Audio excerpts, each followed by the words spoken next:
Memory is the most precious gift we possess. But for some people, that gift slowly fades away, taking with it a lifetime of love, laughter, and shared moments. On the evening of April the 22nd, 1979, at the Chicago Stadium, Bob Marley would discover that music has the power to unlock memories that disease has tried to steal. When 73-year-old George Patterson attended his final concert, accompanied by his devoted granddaughter, Bob's music would give them one last perfect moment together. A moment that would prove love transcends even the cruelest of illnesses. If you love discovering the untold stories behind music history's most incredible moments, please like this video and subscribe to our channel. Hit that notification bell because we uncover the hidden gems that shape the legends we know today. Chicago Stadium, April 22, 1979, 6 p.m. The arena was filling with 18,000 Bob Marley fans. But in Section 107, Row M, seats 15 and 16, a very different story was unfolding. Sarah Patterson, a 19-year-old nursing student, carefully helped her grandfather George settle into his seat. At 73, George had been battling Alzheimer's disease for 3 years, and the progression had been heartbreaking. The man who had once been a brilliant jazz musician, a loving husband, and a devoted grandfather was increasingly lost in a fog of confusion and fading memories. Most days, George didn't recognize Sarah. He often forgot where he was, sometimes called her by her deceased grandmother's name, and struggled with basic conversations. But Sarah had noticed something remarkable. Music still reached him. When she played old jazz records or sang songs from his youth, George's eyes would occasionally clear, and for brief moments, the grandfather she'd always known would return. Sarah had saved for months to buy these concert tickets. Bob Marley wasn't her grandfather's usual music. George had been a traditional jazz fan his entire life, but something about reggae's rhythm and Bob's soulful voice seemed to calm George during his most agitated moments. Sarah had played Bob's albums during some of George's worst episodes, and they were among the few things that could still soothe him. Tonight was a gamble. George's condition had worsened significantly in recent weeks. His doctor had suggested it might be time to consider full-time care. Sarah's parents thought bringing him to a loud concert was a mistake, possibly even dangerous for someone in his condition. But Sarah felt desperate. She wanted to give her grandfather one more beautiful experience, one more moment of joy, before the disease took even more of him away. As they sat in their seats, George seemed confused and agitated. The noise of the crowd, the unfamiliar environment, the bright lights, everything was overwhelming him. "Who are all these people, dear?" George asked Sarah for the 4th time in 10 minutes. "We're at a concert, Grandpa, remember? We came to hear music." George looked around with frightened eyes. "I want to go home. Where's Eleanor?" Eleanor was Sarah's grandmother, who had died 5 years earlier. Sarah's heart broke a little more. "Grandpa, let's just wait a few more minutes. The music is going to start soon." George became more agitated. "I don't understand what's happening. Why am I here?" People around them began to notice. A woman in the row behind leaned forward with concern. "Is everything okay, honey?" she asked Sarah. "My grandfather has Alzheimer's. I thought the music might help him, but—" Sarah's voice cracked. Maybe this was a mistake. The woman's expression softened with understanding. "My father had Alzheimer's. I know how hard this is, but sometimes music can work miracles. Give it a chance." Just then, the lights dimmed and Bob Marley walked onto the stage. The crowd erupted, but George just sat quietly, looking confused by all the noise. Bob opened with "Lively Up Yourself," and the energy in the stadium was electric. But George seemed more agitated, covering his ears against the loud music. Sarah was starting to think she should take her grandfather home when something unexpected happened. Bob began playing "Three Little Birds," and as the gentle rhythm filled the arena, George's expression began to change. "Don't worry about a thing, 'cause every little thing gonna be all right." George stopped covering his ears. His head began to move slightly with the rhythm. Sarah watched in amazement as her grandfather's agitation seemed to melt away. For the first time all evening, he looked peaceful. "Singin' 'Don't worry about a thing, 'cause every little thing gonna be all right." And then something miraculous happened. George began to sing along.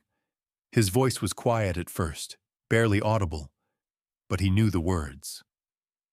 Somehow, this man who couldn't remember his own granddaughter's name was singing along to a Bob Marley song. Sarah stared at her grandfather in shock. When had he learned this song? How did he remember it when he couldn't remember anything else? As the song continued, George's voice grew stronger. Other concert-goers near them noticed and began to smile, touched by the sight of the elderly man singing with such joy. "Rise up this mornin', smiled with the risin' sun, three little birds, pitch by my doorstep, singin' sweet songs of melodies pure and true."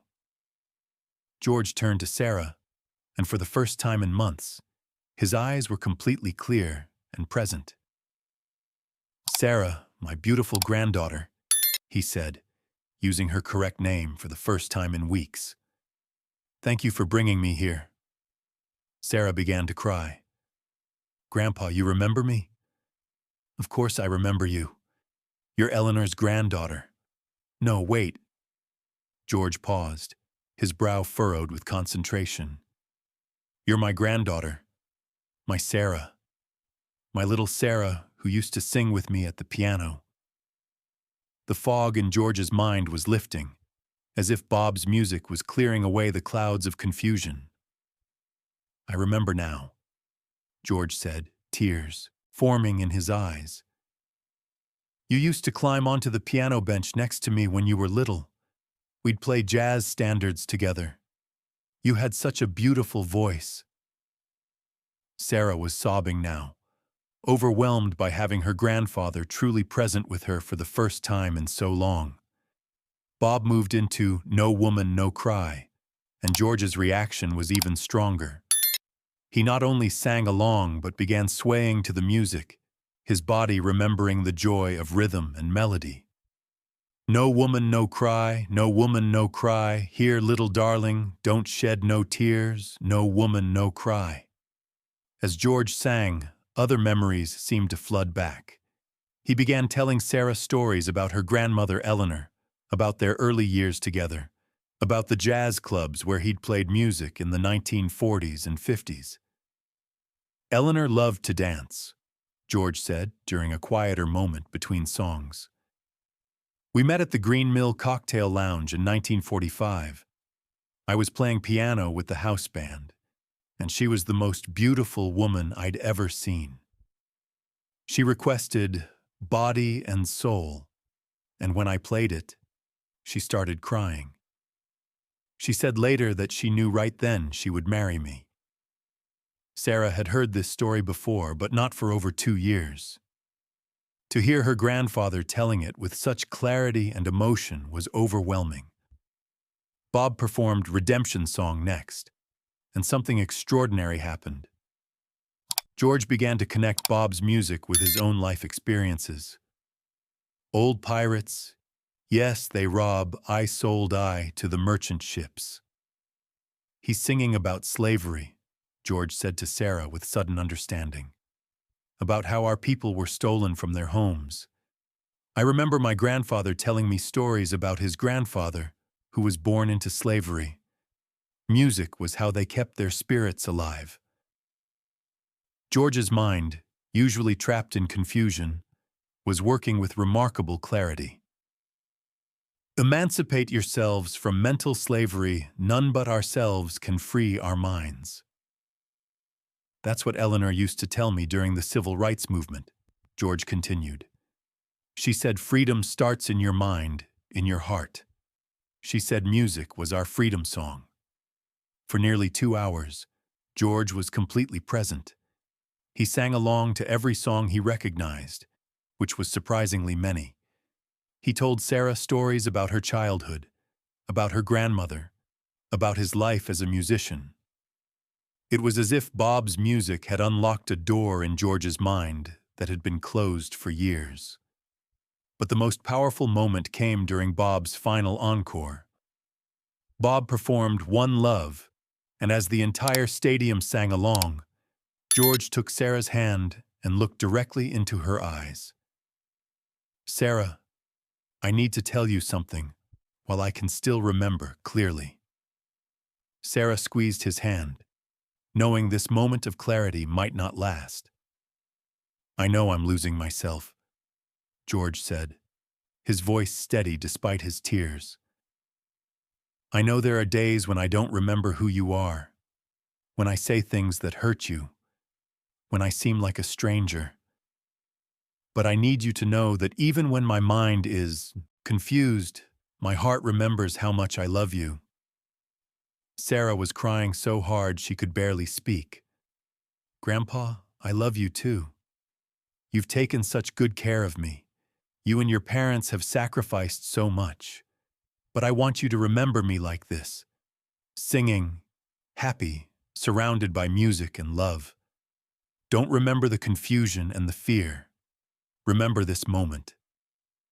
As Bob sang One Love, One Heart, "Let's get together and feel all right," George and Sarah held each other and cried tears of both joy and sorrow. The concert ended, but the magic lasted a little longer. As they slowly made their way out of the stadium, George continued to share memories and stories. He remembered Sarah's childhood recitals, her first day of nursing school, her dreams of helping people heal. But by the time they reached the car, the fog was beginning to return. George looked around confused, not quite sure where he was. "Sarah?" he said uncertainly. Did we just hear music?" "Yes, Grandpa. Beautiful music." "I think I remember singing," George said with a faint smile. "Was I singing?" "You were singing beautifully." The drive home was quiet. George dozed in the passenger seat, occasionally humming melodies from the concert. Sarah cherished every note, knowing how precious these moments were. The next morning, George's confusion had returned completely. He didn't remember the concert, didn't remember their conversation, didn't remember Sarah's name. But something had changed. He was calmer, more peaceful. And sometimes, when Sarah played Bob Marley's music, George would hum along, even if he couldn't remember why he knew the songs. George Patterson died 8 months later, in January 1980. But Sarah treasured the memory of that night at Chicago Stadium as one of the greatest gifts she'd ever received. 2 hours with her real grandfather, the man who had raised her, the musician who had filled her childhood with song. At George's funeral, Sarah asked the organist to play Three Little Birds. As the familiar melody filled the church, Sarah could almost hear her grandfather's voice singing along one more time. After the service, Sarah wrote a letter to Bob Marley, telling him about that magical night. She never expected a response, but 6 weeks later, she received a handwritten note. "Dear Sarah, your grandfather understood what music is truly for: to connect hearts, to preserve love, to transcend the limitations that life sometimes places on our minds. Music is memory itself, and love is the strongest memory of all. Your grandfather's love for you lives forever in the songs you shared. One Love, Bob Marley." Sarah kept that letter for the rest of her life. She went on to become a geriatric nurse, specializing in Alzheimer's care. She always incorporated music into her treatment plans, having seen firsthand how melody and rhythm could unlock doors that medicine couldn't reach. 30 years later, as a head nurse at a memory care facility, Sarah would often tell the story of that night at the Bob Marley concert. She would play his music for patients who seemed lost in confusion, and occasionally she would witness small miracles, moments of clarity, flashes of recognition, the return of personalities that disease had temporarily hidden. Music remembers when we forget, Sarah would tell families struggling with loved ones' dementia. And love remembers even longer. In 2009, on the 30th anniversary of that concert, Sarah attended a Bob Marley tribute show in Chicago. During Three Little Birds, she could swear she heard her grandfather's voice singing along, reminding her that every little thing was going to be all right.